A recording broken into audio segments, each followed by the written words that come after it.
Money purse కి ఎటువంటి paid groups కానీ ఛానల్స్ కానీ లేవు. మిమ్మల్ని మా పేరు చెప్పి ఎవరైనా డబ్బులు అడుగుతున్నారంటే అది స్కామర్స్ అని దయచేసి గుర్తుపెట్టుకోవాలి. Good evening money persons, welcome to daily money show number 1188. ఈరోజు డైలీ మనీ షోలో టాపిక్స్ విషయంకి వచ్చేసరికి ట్రాన్స్ఫార్మర్స్ అండ్ రెక్టిఫైర్ స్టాక్లోని లాస్ట్ ఫ్యూ డేస్గా కంటిన్యూస్గా ప్రెషర్ కనపడ్డాక ఈరోజు స్టాక్ పాజిటివ్గా రియాక్ట్ అయింది కదా. వీళ్ళ రిలేటెడ్గా ఒక న్యూస్ ఉన్నది, దాని గురించి మాట్లాడుకుందాం. దీంతో పాటుగా రిలయన్స్ ఇండస్ట్రీకి అయితే ఒక బిగ్ షాక్ తగిలినట్టుగా వేరియస్ మీడియా ప్లాట్ఫామ్స్ రిపోర్ట్ చేస్తున్నాయి. దాని గురించి మాట్లాడుకుందాం. దీంతో పాటు చాలా ఇంపార్టెంట్ అప్డేట్స్ అండ్ రిజల్ట్స్ ఉన్నాయి, అన్నీ కూడా 1 by 1 క్విక్గా డిస్కస్ చేసేద్దాం. ముందుగా మార్కెట్ అప్డేట్ చూసినట్లయితే ఈ రోజు సెషన్ లో సెన్సెక్స్ 84 పాయింట్స్ పెరిగి 84,562 పాయింట్స్ కి క్లోజ్ అయినట్లయితే నిఫ్టీ 30 పాయింట్స్ పెరిగి 25,910 పాయింట్స్ కి క్లోజ్ అయింది. అండ్ ఈ రోజు సెషన్ లో both mid and small cap index లు ఆల్మోస్ట్ ఫ్లాట్ గా క్లోజ్ అయినట్లయితే బ్యాంక్ నిఫ్టీ 0.23% పెరిగింది. ఈ రోజు బీహార్ ఎలక్షన్ రిజల్ట్స్ అయితే అనౌన్స్ చేస్తారని నిన్నే మనం మాట్లాడుకున్నాం కదా, దాని యొక్క ఇంపాక్ట్ మార్కెట్ మీద పడుతుందని. మార్నింగ్ నుంచి కౌంటింగ్ జరుగుతున్నటువంటి టైంలోని మన మార్కెట్ లోని చాలా వాలటాలిటీ కనపడింది. But as exit polls predict చేసిన విధంగానే ఎన్డీఏ గవర్నమెంటే ఇక్కడ ఫామ్ చేసే విధంగా అయితే కనబడుతుంది. నేను ఈ వీడియో రికార్డ్ చేసే టైంకి వాళ్ళకైతే క్లియర్ మెజారిటీ కనబడుతుంది. సో ఎన్డీఏ కూటమే గవర్నమెంట్ ఫామ్ చేయబోతున్నా కూడా ఈ రోజు సెషన్ లో మార్కెట్ లో చాలా వాలటాలిటీ కనపడి చివరికి మార్కెట్ క్లోజ్ అయ్యే టైంకి అయితే మార్కెట్ లోని కొంత పాజిటివ్ మూమెంటం అనేది బిల్డ్ అయింది. యాక్చువల్లీ ఈ రోజు మన మార్కెట్ అనే కాదు, most of the global markets అన్ని కూడా నెగిటివ్ లోనే ట్రేడ్ అవుతున్నాయి. మైట్ బి గ్లోబల్ మార్కెట్స్ లో కనపడుతున్నటువంటి ప్రెషర్ ఏదైతే ఉన్నదో దాంతోనే మన మార్కెట్ లో కూడా కొంత ప్రెషర్ కనపడి ఉండొచ్చు. బట్ బీహార్ లోని ఎగ్జిట్ పోల్స్ ప్రెడిక్ట్ చేసిన విధంగానే ఎన్డీఏ గవర్నమెంట్ ఫామ్ చేస్తుంది కాబట్టి ఒక రకంగా దాన్ని అయితే మార్కెట్ పాజిటివ్ గానే తీసుకుంటుంది. దీంతో పాటుగా మార్కెట్ ని ఇంపాక్ట్ చేసేటువంటి వేరియస్ అంశాలు మనం ఆల్రెడీ మాట్లాడుకున్నాం కదా, లైక్ పాజిటివ్ థింగ్స్ ఏ కనపడుతున్నాయి మన మార్కెట్ రిలేటెడ్ గా మాట్లాడుకోవాలంటే. Only thing India and US మధ్యన ట్రేడ్ డీల్ రిలేటెడ్ గా మార్కెట్ అయితే చాలా రోజుల నుంచి వెయిట్ చేస్తుంది. వన్స్ ఈ ట్రేడ్ డీల్ కూడా జరిగింది అనుకోండి, మార్కెట్ లోని మరికొంత పాజిటివ్ మూమెంటం అయితే బిల్డ్ అయ్యేటువంటి అవకాశం ఉన్నది. నెక్స్ట్ ఆంధ్రప్రదేశ్ లో జరుగుతున్నటువంటి సిఐఐ పార్ట్నర్షిప్ సమిట్ ఏదైతే ఉందో ఈ సమిట్ లోని స్టాక్ మార్కెట్ లో లిస్ట్ అయి ఉన్నటువంటి వేరియస్ కంపెనీస్ ఆంధ్రప్రదేశ్ లోని ఇన్వెస్ట్మెంట్స్ రిలేటెడ్ గా అయితే అనౌన్స్మెంట్స్ చేశాయి. దానికన్నా ముందు ఆంధ్రప్రదేశ్ చీఫ్ మినిస్టర్ అయినటువంటి నారా చంద్రబాబు నాయుడు గారు రీసెంట్ గా మాట్లాడుతూ నెక్స్ట్ 10 years లోని ఏపీలోని $1 trillion ఇన్వెస్ట్మెంట్స్ అయితే అట్రాక్ట్ చేస్తామని చెప్పి ఆయన అయితే స్టేట్మెంట్ చేశారు. అంటే దగ్గరగా 88 లక్షల కోట్ల పైన ఇన్వెస్ట్మెంట్స్ అయితే అట్రాక్ట్ చేయడానికి ప్రయత్నిస్తున్నాం అని చెప్పి ఆయన కామెంట్ చేశారు. సో దీనిలో మనం చూసాం అనుకోండి, ఆంధ్రప్రదేశ్ లోని సీ కోస్ట్ ఏరియా ఎక్కువగా ఉన్నది కదా. సో దీనిలో భాగంగా ఏంటంటే ఆంధ్రప్రదేశ్ లోని చాలా ఎక్కువగా పోర్ట్స్ అయితే బిల్డ్ చేస్తామని, షిప్ బిల్డింగ్ సైడ్ ఎంకరేజ్ చేస్తామని, అండ్ అలాగే లాజిస్టిక్ పార్క్ సైడ్ కూడా కాన్సన్ట్రేట్ చేసి వీటన్నిటిని కూడా స్ట్రాంగ్ గా బిల్డ్ చేస్తామని ఆయన చెప్తున్నారు. ఏపీలో చూసినట్లయితే కోస్టల్ ఏరియా ఎక్కువగా ఉన్నది కదా. సో దాంతో పోర్ట్స్ అయితే ఇక్కడ స్ట్రాంగ్ గా బిల్డ్ చేసేటువంటి అవకాశం ఉన్నది. దీనిలో భాగంగా వేరియస్ కంపెనీస్ అయితే అక్కడ వచ్చి ఇన్వెస్ట్మెంట్స్ చేస్తాయి కాబట్టి ఇక్కడ షిప్ బిల్డింగ్ అది కూడా బాగా జరిగేటువంటి అవకాశం ఉంది. అండ్ ఈవెన్ సెంట్రల్ గవర్నమెంట్ కూడా షిప్ బిల్డింగ్ సైడ్ స్ట్రాంగ్ గా ఫోకస్ చేస్తున్నది కాబట్టి వేరే షిప్ బిల్డింగ్ కంపెనీస్ అయితే ఇక్కడ వచ్చి ఇన్వెస్ట్ చేసేటువంటి అవకాశాలు అయితే కనిపిస్తున్నాయి. సో ఇదే కనుక జరిగినట్లయితే ఏవైతే కంపెనీస్ ఇన్వెస్ట్ చేస్తాయో ఆ కంపెనీస్ లాభపడబోతున్నాయి. దాంతో పాటుగా ఆంధ్రప్రదేశ్ లోకి ఇన్వెస్ట్మెంట్స్ వస్తాయి కాబట్టి ఆబ్వియస్ గా అక్కడ ఎంప్లాయ్మెంట్ అది కూడా జనరేట్ అయ్యేటువంటి అవకాశం ఉంది. నువ్వు ఏపీలో జరుగుతున్నటువంటి ఈ సిఐఐ సమిట్ లో భాగంగా అదానీ గ్రూప్ ఓవరాల్ గా ఆంధ్రప్రదేశ్ లోని 1,00,000 కోట్ల ఇన్వెస్ట్మెంట్ చేయడానికి చూస్తున్నట్లుగా అనౌన్స్ చేయడం జరిగింది. ఓవరాల్ గా Adani group ports, cement, data centre, energy and advanced manufacturing sectors లోని ఏపీలోని 1,00,000 కోట్ల వరకు ఇన్వెస్ట్ చేయడానికి చూస్తున్నట్లుగా అదానీ పోర్ట్స్ యొక్క మేనేజింగ్ డైరెక్టర్ అయినటువంటి కరణ్ అదానీ గారు కామెంట్ చేయడం జరిగింది. దీంతో పాటు రీసెంట్ గా గూగుల్ ఆంధ్రప్రదేశ్ లోని డేటా సెంటర్ ని సెటప్ చేయబోతున్నట్టుగా అనౌన్స్ చేసింది కదా. నౌ రిలయన్స్ ఇండస్ట్రీస్ వాళ్ళు కూడా ఆంధ్రప్రదేశ్ లోని 1 gigawatt ఏ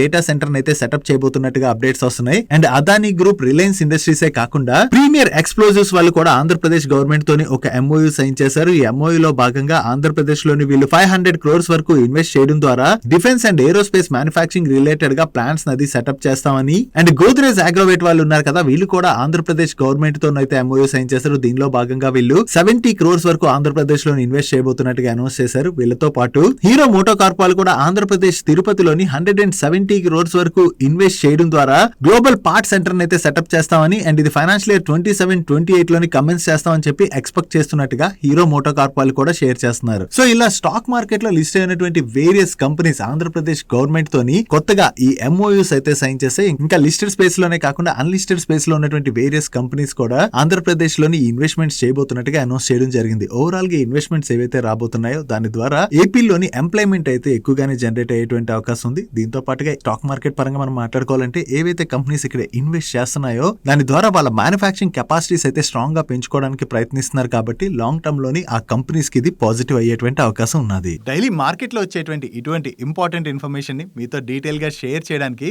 మన మనీ పర్స్ టీమ్ ఏవైతే ఎఫర్ట్స్ పెడుతుందో ఆ ఎఫర్ట్స్ కనుక వీడియో చూస్తున్న ఏ పాయింట్ ఆఫ్ టైంలో అయినా మీకు హెల్ప్ఫుల్ అయినట్లయితే మేము మిమ్మల్ని అడిగేదోటే మన వీడియోని మర్చిపోకుండా లైక్ చేయడానికి ప్రయత్నించండి. Coming to the Friday question. Last week Friday క్వశ్చన్లో భాగంగా మిమ్మల్ని గూగుల్ యొక్క ప్రీవియస్ నేమ్, అంటే గూగుల్ కన్నా ముందు దీనికి ఇంకో వేరే నేమ్ ఉండేది, ఆ పేరు ఏంటని అడిగాను. ప్రీవియస్గా గూగుల్కి బ్యాక్ రబ్ అనేటువంటి పేరు ఉండేది, ఆ పేరుని తర్వాత గూగుల్గా మార్చారు. అండ్ ఈ వీక్ ఫ్రైడే క్వశ్చన్ విషయంకి వచ్చేసరికి మన బాడీకి ఉన్నటువంటి 100% ఎనర్జీలోని బ్రెయిన్ ఎంత ఎనర్జీని కన్జ్యూమ్ చేస్తుంది? దీనికి మీకు ఆన్సర్ తెలిసినట్లయితే కింద కామెంట్ సెక్షన్లో కామెంట్ చేయండి, లేదా నెక్స్ట్ వీక్ డైలీ మనీ షోలో దీని ఆన్సర్ మీకు షేర్ చేస్తాను. నెక్స్ట్ ట్రాన్స్ఫార్మర్స్ అండ్ రెక్టిఫైర్స్ రిలేటెడ్గా మాట్లాడుకోవాలి. యాక్చువల్లీ వరల్డ్ బ్యాంక్ వాళ్ళు ఆఫ్రికన్ కంట్రీస్లో చేస్తున్నటువంటి ప్రాజెక్ట్స్ ఏవైతే ఉన్నాయో ఆ ప్రాజెక్ట్స్లోని ఈ ట్రాన్స్ఫార్మర్స్ అండ్ రెక్టిఫైర్స్ వాళ్ళు ఫ్రాడ్ చేశారు, అంటే లంచం అది ఇచ్చారని చెప్పి బయటపడడంతో వరల్డ్ బ్యాంక్ వాళ్ళ ఫ్యూచర్ ప్రాజెక్ట్స్లోని ట్రాన్స్ఫార్మర్స్ అండ్ రెక్టిఫైర్స్ పార్టిసిపేట్ చేయకుండా వీళ్ళని అయితే బ్లాక్ లిస్ట్ చేసింది. సో ఆ బ్లాక్ లిస్ట్ చేసిన దగ్గర నుంచి మనం ట్రాన్స్ఫార్మర్స్ అండ్ రెక్టిఫైర్ స్టాక్లోని కంటిన్యూస్గా ప్రెషర్ కూడా చూసాం. దీని రిలేటెడ్గా ట్రాన్స్ఫార్మర్స్ అండ్ రెక్టిఫైర్స్ వాళ్ళు వరల్డ్ బ్యాంక్ని అయితే అప్రోచ్ చేయరు, అంటే మా రెస్పాన్స్ని సబ్మిట్ చేస్తాం, మాకు ఒక అవకాశం ఇవ్వాలని చెప్పేసి వీళ్ళైతే వరల్డ్ బ్యాంక్ని అడగడంతో ఇప్పుడు వరల్డ్ బ్యాంక్ వాళ్ళు బ్లాక్ చేసినటువంటి లిస్ట్ ఏదైతే ఉన్నదో ఆ లిస్ట్ నుంచి ట్రాన్స్ఫార్మర్స్ అండ్ రెక్టిఫైర్స్ వాళ్ళ నేమ్ తీసేయడం జరిగింది. ఈ నేమ్ అయితే తీసేశారు ప్రస్తుతానికి, కానీ వీళ్ళ రెస్పాన్స్, అంటే కంపెనీ యొక్క రెస్పాన్స్ ఏదైతే ఉన్నదో దాన్ని 2026 Jan 12 లోపు సబ్మిట్ చేయాలని వరల్డ్ బ్యాంక్ వీళ్ళని ఆదేశించింది. సో వీళ్ళు రెస్పాన్స్ సబ్మిట్ చేసిన తర్వాత నిజంగా వీళ్ళు తప్పు చేశారా లేదా అని చెక్ చేసుకుని దాన్ని బట్టి వరల్డ్ బ్యాంక్ వాళ్ళు అయితే డిసిషన్ తీసుకునేటువంటి అవకాశం ఉంది. సో యాజ్ ఆఫ్ నో ఈ బ్లాక్ లిస్ట్ నేమ్ నుంచి వీళ్ళని అయితే తీసేశారని చెప్పి వీళ్ళ ఎక్స్చేంజెస్కి అప్డేట్ చేయడంతోనే ఈ రోజు సెషన్లో ట్రాన్స్ఫార్మర్స్ అండ్ రెక్టిఫైర్ స్టాక్లో మనకి పాజిటివ్ మూమెంటం కనపడింది. నెక్స్ట్ భారత్ డైనమిక్స్ వాళ్ళకి మినిస్ట్రీ ఆఫ్ డిఫెన్స్ దగ్గర నుంచి కొత్తగా ఒక కాంట్రాక్ట్ వచ్చింది. Contract value approximately 2095 crores. And ఈ కాంట్రాక్ట్లో భాగంగా వీళ్ళు ఇండియన్ ఆర్మీ కోసం ఇన్వర్ యాంటీ ట్యాంక్ మిసైల్స్ని అయితే సప్లై చేయాల్సి ఉన్నది. అండ్ ఈ కాంట్రాక్ట్ని వీళ్ళు 3 yearsలో ఎగ్జిక్యూట్ చేయాలి. సో వీళ్ళు కొత్తగా ఈ కాంట్రాక్ట్ విన్ అవడంతో పాటు వీళ్ళ రిజల్ట్స్ కూడా బాగుండడంతో ఈ రోజు సెషన్లో స్టాక్ అయితే పాజిటివ్గా రియాక్ట్ అయింది. Next project consultancy services offer చేసే PSU కంపెనీ అయిన NBCC వాళ్ళకి సెంట్రల్ యూనివర్సిటీ ఆఫ్ కాశ్మీర్ వాళ్ళ దగ్గర నుంచి కొత్తగా ఒక కాంట్రాక్ట్ అయితే వచ్చింది. Contract value approximately 340 crores. And ఈ కాంట్రాక్ట్లో భాగంగా వీళ్ళు central university of Kashmir works ఏవైతే ఉన్నాయో ఆ వర్క్స్ అయితే చేయవలసి ఉన్నది. వీళ్ళు కొత్తగా ఏదైతే ఈ కాంట్రాక్ట్ విన్నారో ఇది NBCC వాళ్ళ రిలేటెడ్ గా మనం పాజిటివ్ గా చూడొచ్చు. Next solar and power EPC companies related గా ఒక నెగటివ్ న్యూస్ అయితే కనపడుతున్నది. గవర్నమెంట్ ఆఫ్ ఇండియా మన కంట్రీలోని రెన్యూబుల్ ఎనర్జీ కెపాసిటీస్ అయితే స్ట్రాంగ్ గా పెంచడానికి ప్రయత్నిస్తుంది కదా. యాక్చువల్లీ 2030 కల్లా government 500 GW non fossil fuel based power generation ని టార్గెట్ గా పెట్టుకుంది. దీనిలో భాగంగా స్ట్రాంగ్ గా రెన్యూబుల్ ఎనర్జీ ఆప్షన్స్ అయితే గవర్నమెంట్ కండక్ట్ చేసుకుంటూ వచ్చింది. బట్ ఇప్పుడు మన దగ్గర సర్ప్లస్ సప్లై ఉన్నా కూడా కనెక్టివిటీ హర్డిల్స్ ఏవైతే ఉన్నాయో దీంతో ఈ ఫైనాన్షియల్ ఇయర్ 26-27 లోని రెన్యూబుల్ ఎనర్జీ ఆప్షన్ స్పేస్ ఏదైతే ఉన్నదో దాన్ని కొంతవరకు కట్ చేయాలని చెప్పి గవర్నమెంట్ భావిస్తున్నట్లుగా మనీ కంట్రోల్ వాళ్ళు ఒక ఆర్టికల్ పబ్లిష్ చేయడం జరిగింది. యాక్చువల్లీ మనీ కంట్రోల్ వాళ్ళతోని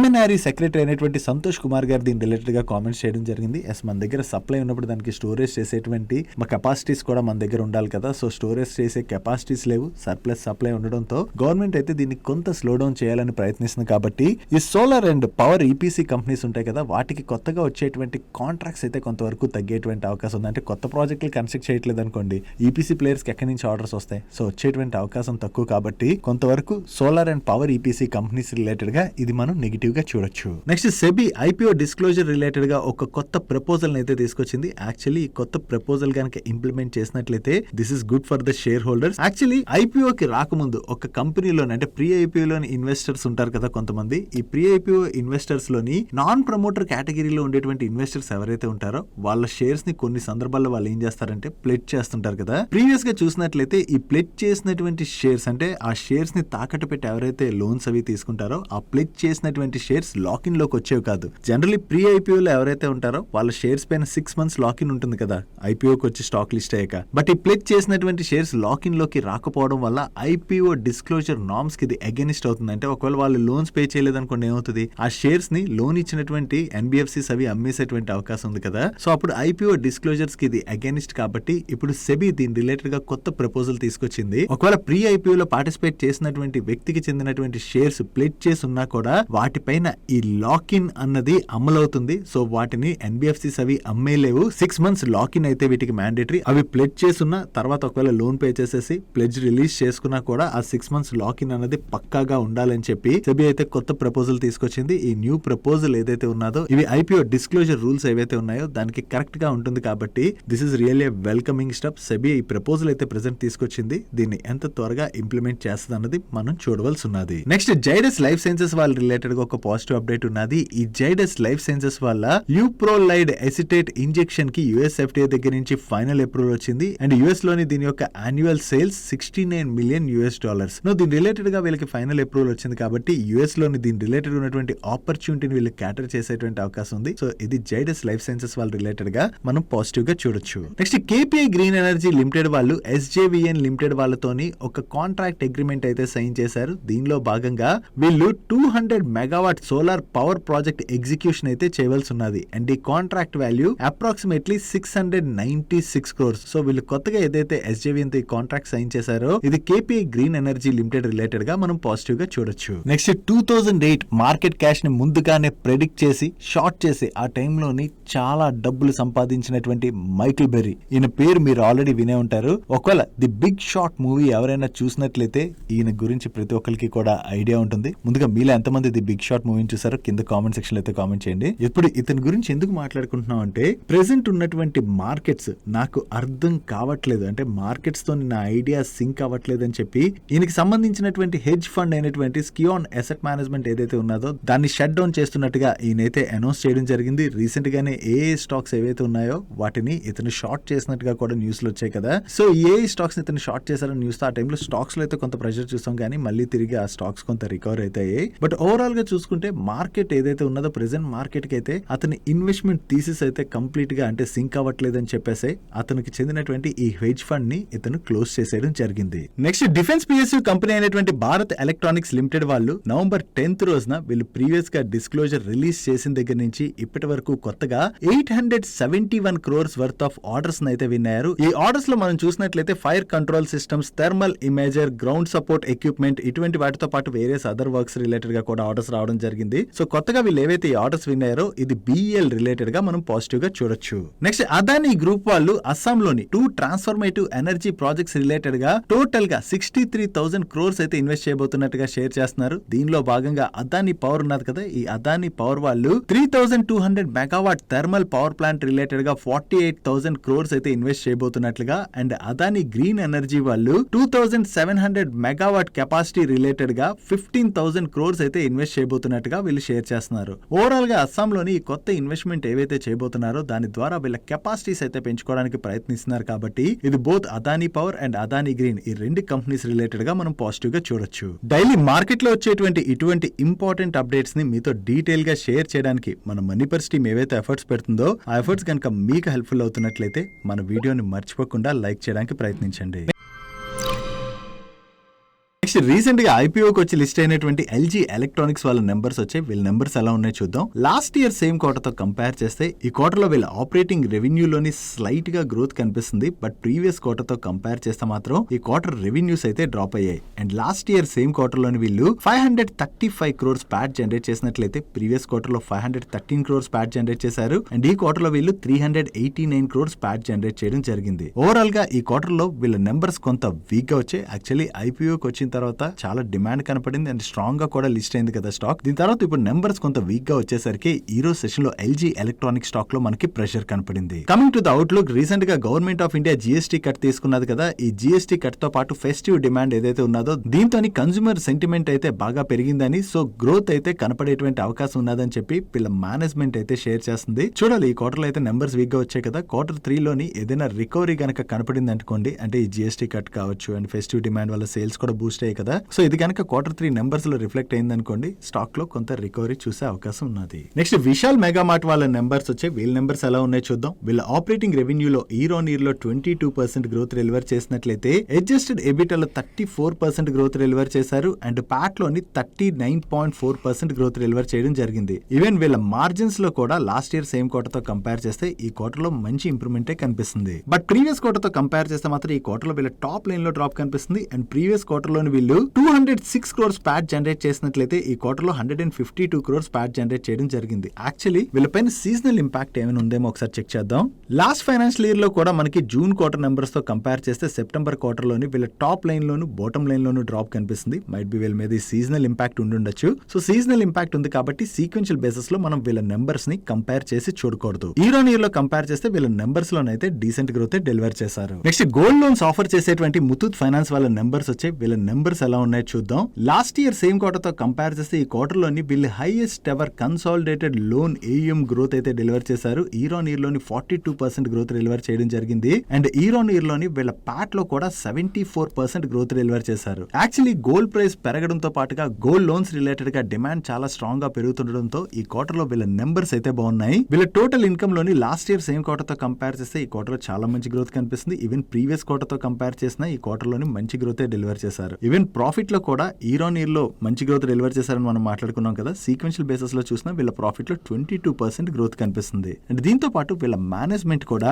ఫైనాన్షియల్ ఇయర్ 26 ప్రీవియస్ గా వీళ్ళు గోల్డ్ లోన్ గైడెన్స్ అయితే 15% ఇచ్చారు. దాన్ని ఇప్పుడు వీళ్ళు రివైజ్ చేస్తూ 30-35% కి అప్వర్డ్ రివైజ్ చేయడం జరిగింది. సో వీళ్ళ రిజల్ట్స్ బాగుండడంతో పాటు మేనేజ్మెంట్ దగ్గర నుంచి చాలా పాజిటివ్ గైడెన్స్ రావడంతో ఈ రోజు సెషన్ లో ముతూట్ ఫైనాన్స్ స్టాక్ లో మనకి అంత పాజిటివ్ మూమెంటం కనపడింది. నెక్స్ట్ కేఆర్బిఎల్ లిమిటెడ్ వాళ్ళ నెంబర్స్ వచ్చే లాస్ట్ ఇయర్ సేమ్ క్వార్టర్ తో కంపేర్ చేస్తే ఈ క్వార్టర్ లోని వీళ్ళ ఆపరేటింగ్ రెవెన్యూలో చాలా మంచి గ్రోత్ డెలివర్ చేశారు. సీక్వెన్షియల్ బేసిస్ లో మాత్రం వీళ్ళ ఆపరేటింగ్ రెవెన్యూలోని కొంత డ్రాప్ కనిపిస్తుంది. అండ్ ఎబిటాలోని లాస్ట్ ఇయర్ సేమ్ క్వార్టర్ తో కంపేర్ చేసిన ప్రీవియస్ క్వార్టర్ తో కంపేర్ చేసిన ఈ క్వార్టర్ లోని చాలా మంచి గ్రోత్ అయితే డెలివర్ చేశారు. ఈవెన్ వీళ్ళ మార్జిన్స్ లో కూడా మంచి ఇంప్రూవ్మెంట్ కనిపిస్తుంది. And last year same quarter లోని వీళ్ళు 103 crores ప్యాట్ జనరేట్ చేసినట్లయితే ప్రీవియస్ క్వార్టర్ లో 151 crores ప్యాట్ జనరేట్ చేశారు. అండ్ ఈ క్వార్టర్ లో 172 crores ప్యాట్ జనరేట్ చేయడం జరిగింది. ఈవెన్ ఈ క్వార్టర్ లో వీళ్ళ ప్యాట్ మార్జిన్స్ లో కూడా మంచి ఇంప్రూవ్మెంటే కనిపిస్తుంది. ఓవరాల్ గా ఈ క్వార్టర్ లో వీళ్ళ నెంబర్స్ బాగుండడంతో ఈ రోజు సెషన్ లో కేఆర్బిఎల్ లిమిటెడ్ స్టాక్ పాజిటివ్ గా రియాక్ట్ అయింది. నెక్స్ట్ డిఫెన్స్ పిఎస్యూ కంపెనీ అయినటువంటి భారత్ డైనమిక్స్ వాళ్ళ నెంబర్స్ వచ్చాయి. వీళ్ళ నెంబర్స్ ఎలా ఉన్నాయో చూద్దాం. లాస్ట్ ఇయర్ సేమ్ క్వార్టర్ తో కంపేర్ చేస్తే ఈ క్వార్టర్ లో వీళ్ళ ఆపరేటింగ్ రెవెన్యూలో చాలా మంచి గ్రోత్ డెలివర్ చేశారు. And last year same quarter లోని వీళ్ళు 122 crores ప్యాట్ జనరేట్ చేసినట్లయితే ఈ క్వార్టర్ లోని 215 crores ప్యాట్ జనరేట్ చేయడం జరిగింది. సీక్వెన్షియల్ బేసిస్ లో చూసిన వీళ్ళ నెంబర్స్ లో చాలా మంచి ఇంప్రూవ్మెంటే కనిపిస్తుంది. అండ్ ఈ రిజల్ట్స్ తో పాటు వీళ్ళకి మంచి ఆర్డర్ వచ్చిందని చెప్పి అప్డేట్ రిలీజ్ చేశారు. దాని గురించి మనం ఇందాక మాట్లాడుకున్నాం కదా. దాంతోనే ఈ రోజు సెషన్ లో భారత్ డైనమిక్ స్టాక్ లో మనకి పాజిటివ్ మూమెంటం కనపడింది. నెక్స్ట్ ఎన్ఎస్డిఎల్ వాళ్ళ నెంబర్స్ వచ్చి ఈ క్వార్టర్ లో వీళ్ళ నెంబర్స్ అయితే డీసెంట్ గానే ఉన్నాయి. వీళ్ళ టోటల్ ఇన్కమ్ లో ఇయర్ ఆన్ ఇయర్ లో 12% గ్రోత్ డెలివర్ చేసినట్లయితే సీక్వెన్షియల్ బేసిస్ లో 24% గ్రోత్ డెలివర్ చేశారు. అండ్ ఎబిటా లో ఇయర్ ఆన్ ఇయర్ లో 11% గ్రోత్ డెలివర్ చేసినట్లయితే సీక్వెన్షియల్ బేసిస్ లో 22.5% గ్రోత్ డెలివర్ చేయడం జరిగింది. అండ్ ప్యాట్ లో కూడా ప్రీవియస్ క్వార్టర్ తో కంపేర్ చేసిన ఈ క్వార్టర్ లోని వీళ్ళ మార్జిన్స్ అయితే కొంత డ్రాప్ అయ్యాయి. ఓవరాల్ గా చూసుకుంటే ఈ క్వార్టర్ లో ఎన్ఎస్డిఎల్ వాళ్ళ నెంబర్స్ అయితే డీసెంట్ గానే ఉన్నాయి. Next one of the largest 2-wheeler manufacturing company అయినటువంటి హీరో మోటోకార్ప్ వాళ్ళ నెంబర్స్ వచ్చాయి. వీళ్ళ నెంబర్స్ ఎలా ఉన్నాయో చూద్దాం. వీళ్ళ ఆపరేటింగ్ రెవెన్యూలో ఇయర్ ఆన్ ఇయర్ లో 16% గ్రోత్ డెలివర్ చేసినట్లయితే ఎబిటాలోని 20% గ్రోత్ డెలివర్ చేశారు. అండ్ ప్యాట్ లోని 16% గ్రోత్ డెలివర్ చేయడం జరిగింది. ఈవెన్ ప్రీవియస్ క్వార్టర్ తో కంపేర్ చేసిన ఈ క్వార్టర్ వీళ్ళ ఆపరేటింగ్ రెవెన్యూలో మంచి గ్రోత్ కనిపిస్తుంది. అండ్ ప్రీవియస్ క్వార్టర్ లోని వీళ్ళు 1705 crores ప్యాట్ జనరేట్ చేసినట్లయితే ఈ క్వార్టర్ లో 1320 crores ప్యాట్ జనరేట్ చేశారు. ఇక్కడ సీక్వెన్షియల్ బేసిస్ లో వీళ్ళ రెవెన్యూస్ లో గ్రోత్ డెలివర్ చేసిన